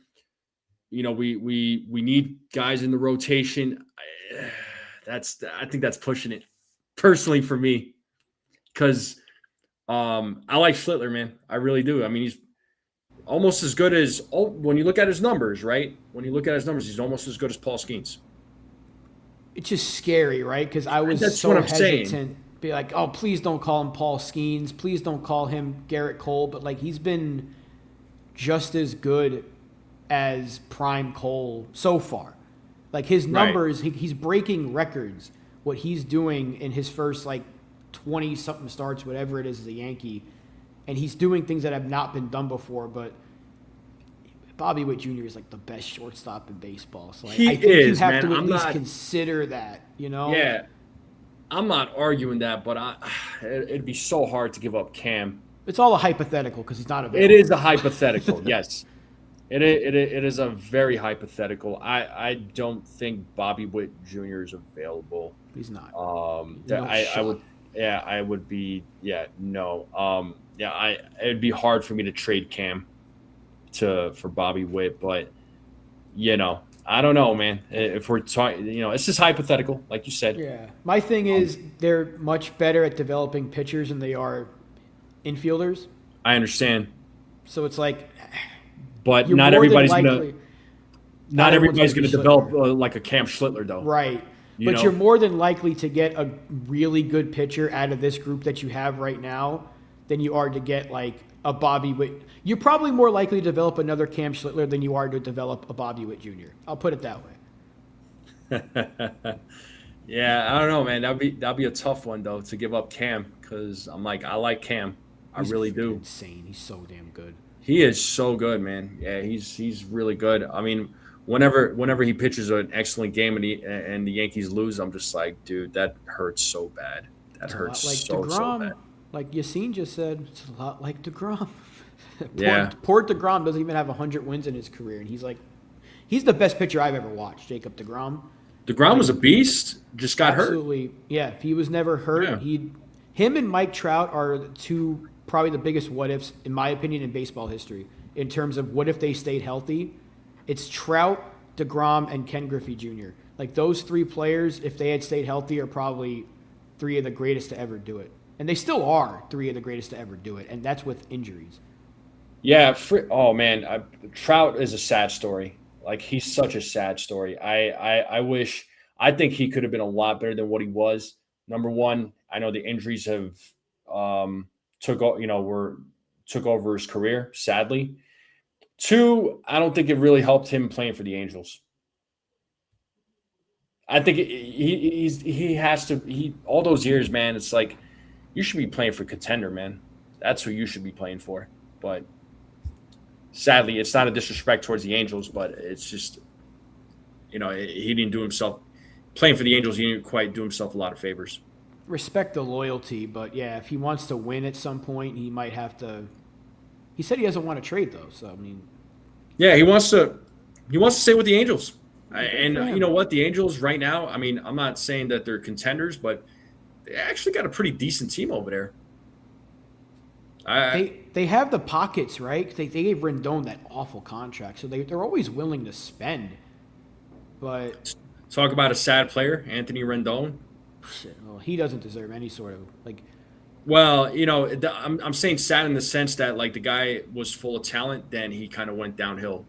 Yeah, Is what I'm saying. Injuries That's what I meant by sad. hates baseball apparently.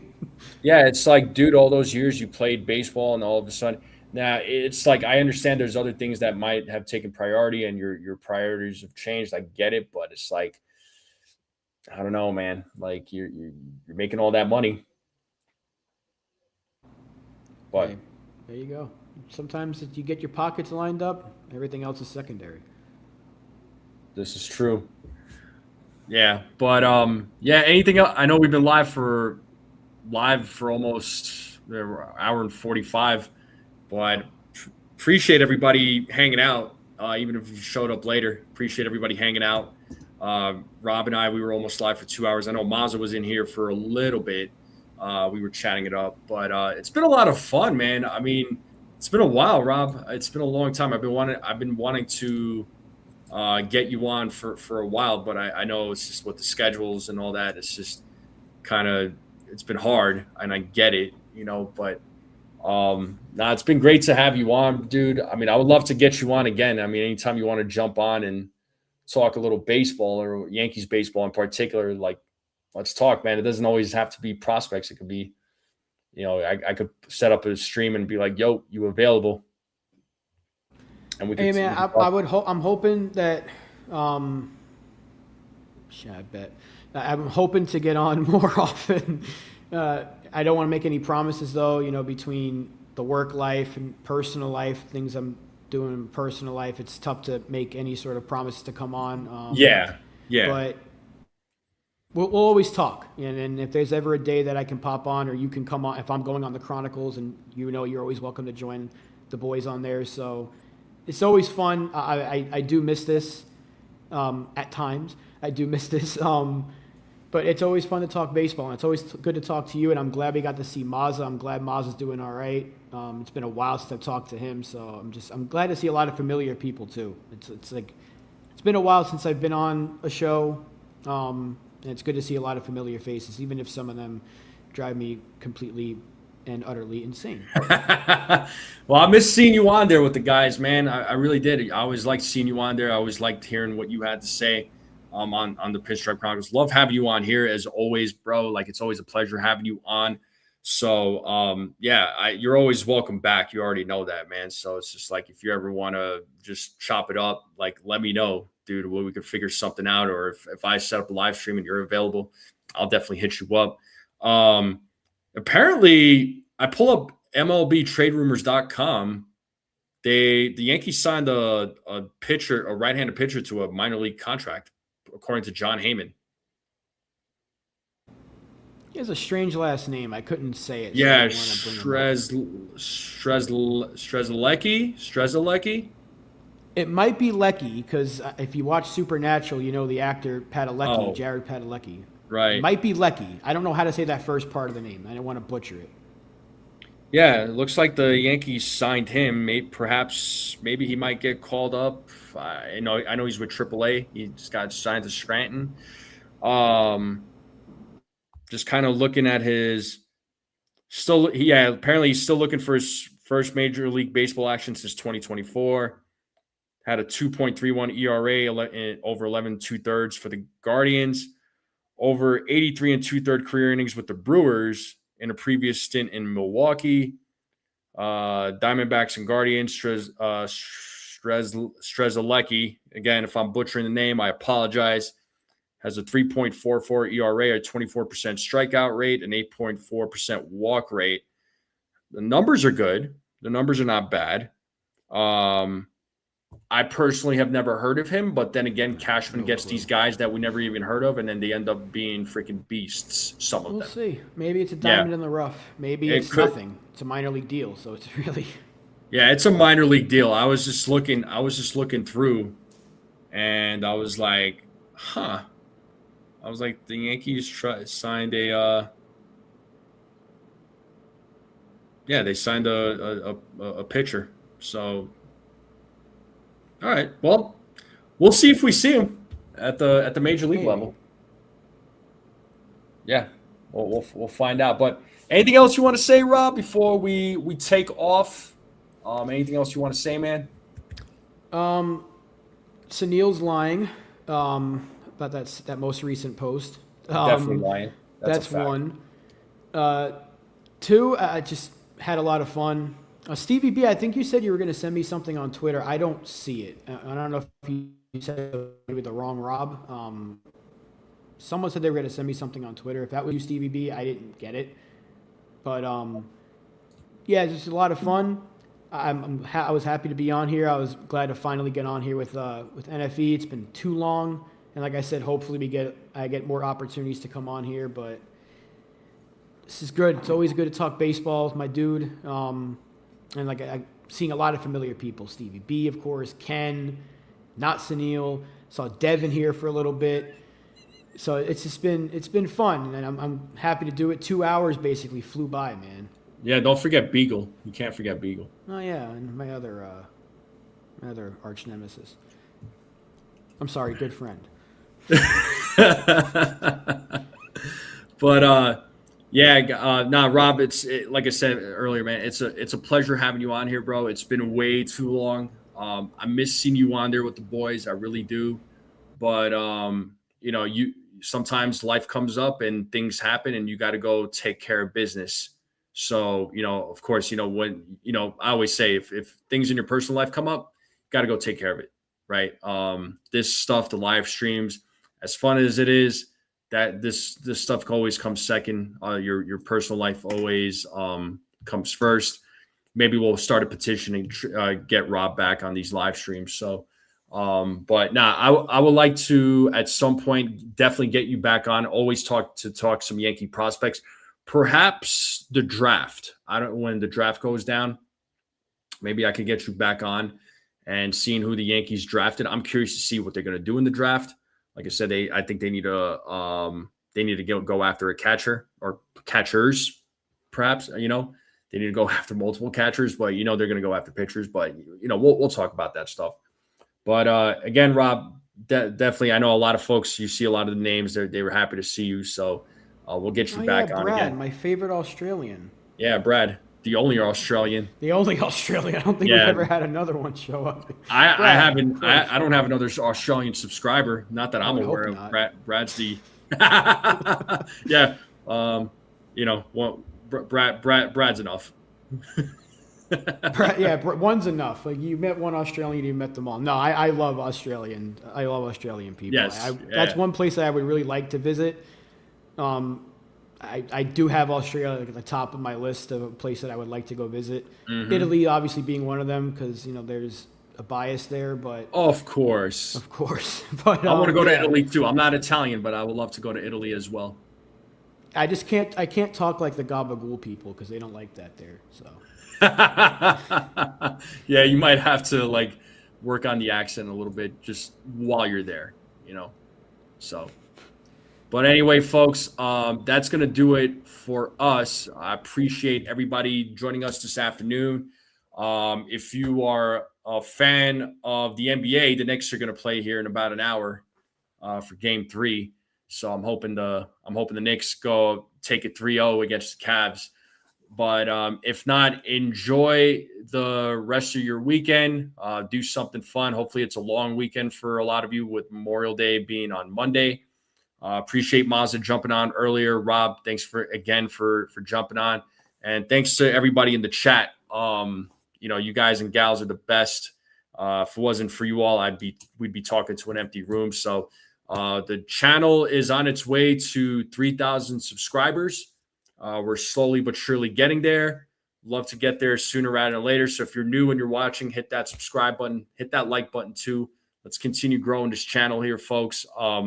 And as promised, when I hit 3,000 subs, there will be a duck race, and I'm going to be doing 3 gift card giveaways to Fanatics. So there'll be 3 winners once I hit that 3,000, and I'm sure a lot of you are going to think it's rigged, and that's okay. Some people think it's rigged. As long as Snell doesn't win. As long as Snell doesn't win, it's not rigged. Yeah, for real. Yeah, if he wins, it's definitely rigged. But anyway, folks, thank you all again. So, yeah, no Yankee game today. Probably no Yankees game tomorrow. Just looking at the forecast, it looks like it's going to be raining all day tomorrow. So, the Yankees are going to have to make up some games at some point. But keep cheering on the Yankees. I know it's been frustrating as of late, but continue supporting the Yankees. Thank you all again very much. Hit that like, hit that subscribe. Rob, thank you again. And as always, folks, let's go Yankees. We out.